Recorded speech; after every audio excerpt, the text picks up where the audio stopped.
Ka-Express, hindi basta headline lang ito, isang Pinoy Dream Collision na nagmumulat sa mundo at sa ating puso.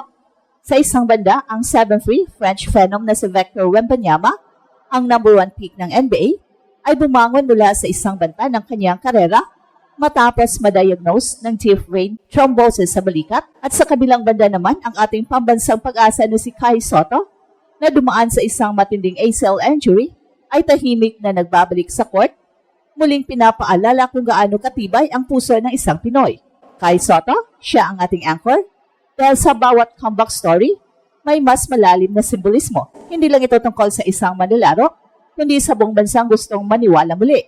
Sa kaso ni Wemby, meron siyang global stage, ang NBA, at sa kaso ni Kai, meron siyang bawat Pinoy na nanonood, nagdarasal at umaasang marinig muli ang kanyang pangalan sa FIBA court. Sa unang layer ng ating kwento ay tungkol kay Wemby. Matapos makaranas ng blood clot, siya ay officially cleared to return. Ang kanyang pagbabalik ay hindi lang physical, ito ay mental na pagbabago. Dumaan siya sa takot, pagdududa at sakit bago muling bumalik na mas determinado. Para sa NBA at sa buong mundo, ito ay patunay na kahit ang mga generational talents ay kailangang bumangon din mula sa pagkadapa. At sa ikalawang layer naman ay si Kai, matapos sumasa ilalim sa operasyon nitong January. Si Kai ay nasa ikapitong buwan ng kanyang rehabilitasyon at ayon sa Gilas staff, siya ay nagsimula na ng non-contact training at unti-unting nagbabalik sa kondisyon. Walang pagmamadali pero malinaw ang direksyon, isang bagong kabanata na papunta sa kanyang pagbabalik sa Japan B-League at sa ating national team. At bakit ito mahalaga? Sa global context, si Wemby ang sukatan ng modern big man, dominant, mobile, versatile. Sa local context, si Kai ang sagot ng Pilipinas, ang embodiment na pwede rin tayo. Ang kanyang presensya sa Gilas ay hindi lang tungkol sa height o shot blocking. Ito ay simbolo ng pag-asa, ng muling pagtitiwala sa sariling talento at ng pagbangon ng Pinoy basketball identity. At ngayon ang tanong, habang muling nag-aalab si Wemby sa NBA, maaabot kaya ni Kai ang antas na yon? Higit pa sa stats o highlights, makakabalik kaya siya bilang leader na muling magpapatunay na ang Pinoy marunong bumangon at lumaban muli. Sa kasalukuyang yugto ng NBA, walang mas makapangyarihang simbolo ng bagong henerasyon ng basketball kesa kay Victor Wembanyama, ang 7'3" French superstar ng San Antonio Spurs, ay hindi lamang isang rookie sensation, isa siyang once-in-a-lifetime player na may redefinement na ibig sabihin ng modern big man. Sa bawat laro, nagiging viral ang kanyang highlights, Eurostep ng isang guard, shot blocks na parang spiderweb, at scoring touch na pang wingman. Sa edad na 21, halos bawat analyst ay nagsasabing, Wemby is already the future of basketball. Pero kung gaano kataas ang kanyang lipad, ganon din kabigat ang kanyang pinagdaanan nitong taon. Sa kalagitnaan ngayong taon, siya ay na-diagnose ng deep vein thrombosis sa balikat, isang kondisyon na maaring makapigil sa karera ng kahit sinong atleta. Agad siyang inalis sa laro, sumailalim sa therapy, at binantayan ng Spurs medical team. Marami ang nag-alala, baka ito na ang simula ng pagbagal ng kanyang meteoric rise. Pero ilang buwan lang ang lumipas, inanounsyo ng Spurs na si Victor Wembanyama ay cleared to return at doon muli umingay ang buong NBA. Ang kanyang pagbabalik ay hindi lang kwento ng physical recovery. Ito ay patunay ng disiplina, tiwala sa proseso, at kabataan na may matinding resiliency. It's not just about coming back.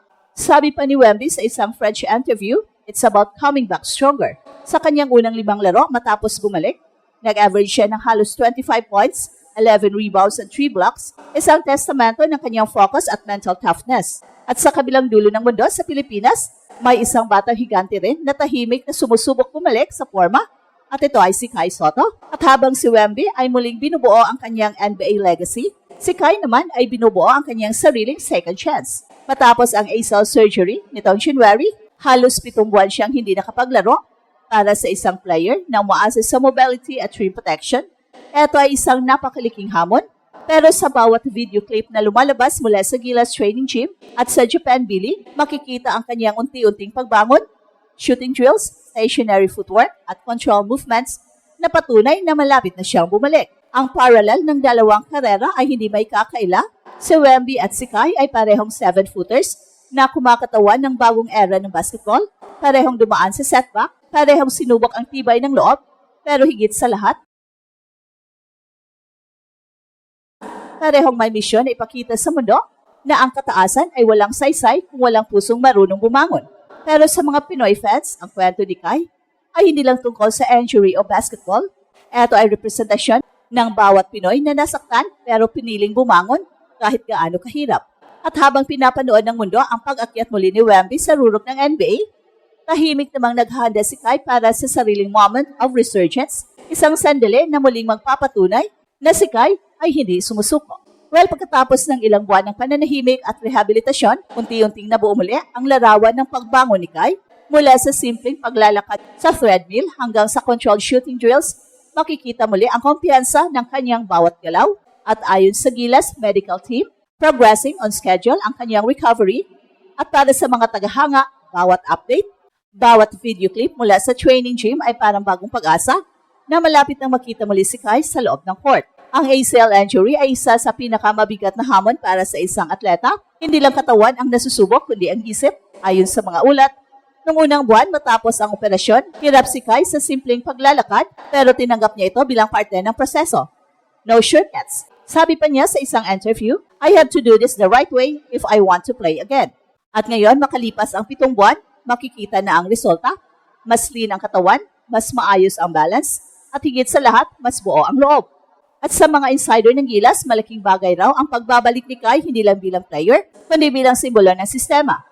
Ang Pilipinas ay matagal nang umaasa sa kanyang height at presence sa paint, pero ngayon, mas nakikita ng coaching staff ni Coach Tim ang potensyal niyang maging hub ng bola, isang playmaking big man na kaya mag-facilitate ng offense.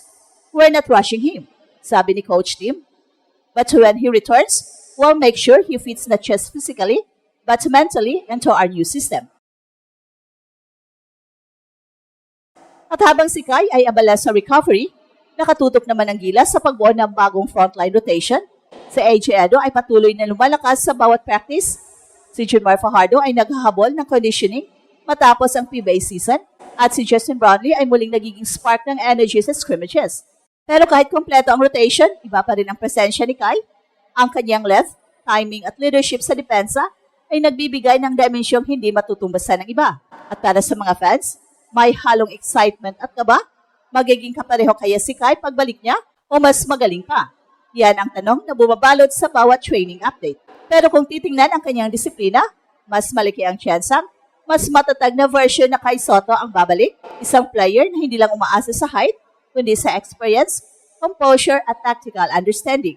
At ito ang Express Info kung saan bawat kwento, ginulat ang mundo. Don't forget to like and subscribe.